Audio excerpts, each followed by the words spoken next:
بسم اللہ الرحمن الرحیم۔ السلام علیکم ورحمۃ اللہ وبرکاتہ۔ ایک صحابی کا بہت ہی خوبصورت واقعہ۔ مدینے کا بازار تھا، گرمی کی شدت اتنی زیادہ تھی کہ لوگ نڈھال ہو رہے تھے۔ ایک تاجر اپنے ساتھ ایک غلام کو لیے پریشان کھڑا تھا۔ غلام جو ابھی بچہ ہی تھا وہ بھی دھوپ میں کھڑا پسینہ پسینہ ہو رہا تھا۔ تاجر کا سارا مال اچھے داموں میں بک گیا تھا، بس یہ غلام ہی باقی تھا جسے خریدنے میں کوئی بھی دلچسپی نہیں دکھا رہا تھا۔ تاجر سوچ رہا تھا کہ اس غلام کو خرید کر شاید اس نے گھاٹے کا سودا کیا ہے۔ اس نے تو سوچا تھا کہ اچھا منافع ملے گا، لیکن یہاں تو اصل لاگت ملنا بھی دشوار ہو رہا تھا۔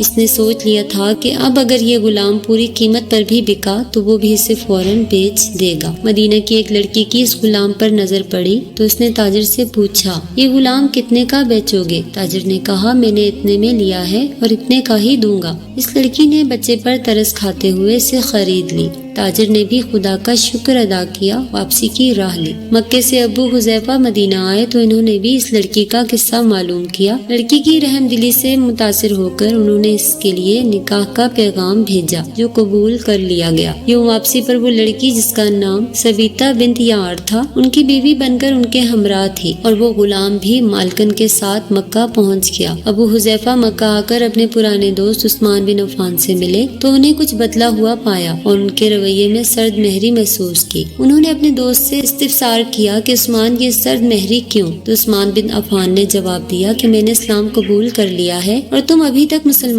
نہیں ہوئے، تو اب ہماری دوستی کیسے چل سکتی ہے؟ ابو حذیفہ نے کہا، تو پھر مجھے بھی محمد صلی اللہ علیہ وآلہ وسلم کے پاس لے چلو اور اس اسلام میں داخل کر دو جسے تم قبول کر چکے ہو۔ چنانچہ حضرت عثمان رضی اللہ تعالیٰ عنہ نے انہیں نبی کریم صلی اللہ علیہ وآلہ وسلم کی خدمت میں پیش کیا اور وہ کلمہ پڑھ کر دائرہ اسلام میں داخل ہو گئے۔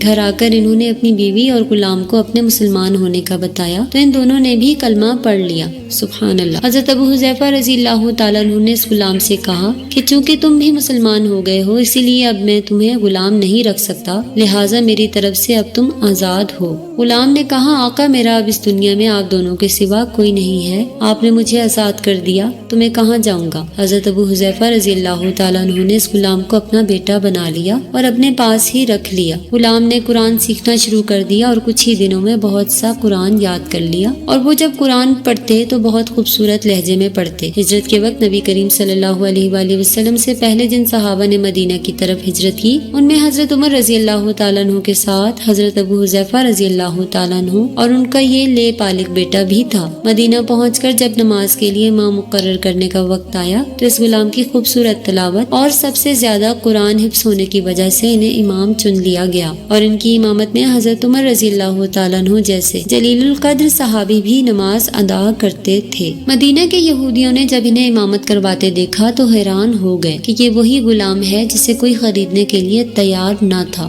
آج دیکھو کتنی عزت ملی کہ مسلمانوں کا امام بنا ہوا ہے۔ اللہ پاک نے انہیں خوشگو اس قدر بنایا تھا کہ جب قرآنی تلاوت کرتے تو لوگوں پر ایک محویت طاری ہو جاتی اور راہگیر ٹھٹک کر سننے لگتے۔ ایک دفعہ ام المومنین حضرت عائشہ صدیقہ رضی اللہ تعالیٰ عنہ کو رسول اللہ صلی اللہ علیہ وآلہ وسلم کے پاس حاضر ہونے میں دیر ہوئی۔ آپ صلی اللہ علیہ وآلہ وسلم نے دیر سے آنے کی وجہ پوچھی تو بولی کہ ایک قاری تلاوت کر رہا تھا، اس کے سننے میں دیر ہو گئی، اور خوش الحانی کی اس قدر تعریف کی کہ حضرت صلی اللہ علیہ وآلہ وسلم خود چادر سنبھالے ہوئے باہر تشریف لے آئے۔ دیکھا تو وہ بیٹھے تلاوت کر رہے ہیں۔ آپ صلی اللہ علیہ وآلہ وسلم نے خوش ہو کر فرمایا، اللہ پاک کا شکر ہے کہ اس نے تمہارے جیسے شخص کو میری امت میں بنایا۔ کیا آپ جانتے ہیں یہ خوش نصیب صحابی کون تھے؟ ان کا نام حضرت سالم رضی اللہ تعالیٰ عنہ تھا، جو سالم مولی ابو حذیفہ رضی اللہ تعالیٰ عنہ کے نام سے مشہور تھے۔ انہوں نے جنگ موتا میں جام شہادت نوش کیا۔ اللہ تعالیٰ کی کروڑہاں رحمتیں ہوں ان پر، آمین ثم آمین۔ ناظرین، ویڈیو اچھی لگے اپنی رائے کا اظہار کمنٹ سیکشن میں ضرور کریں، ویڈیو کو لائک کریں، اپنے دوستوں کے ساتھ شیئر ضرور کریں۔ ملتے ہیں نیکسٹ ویڈیو میں، اجازت دیجیے۔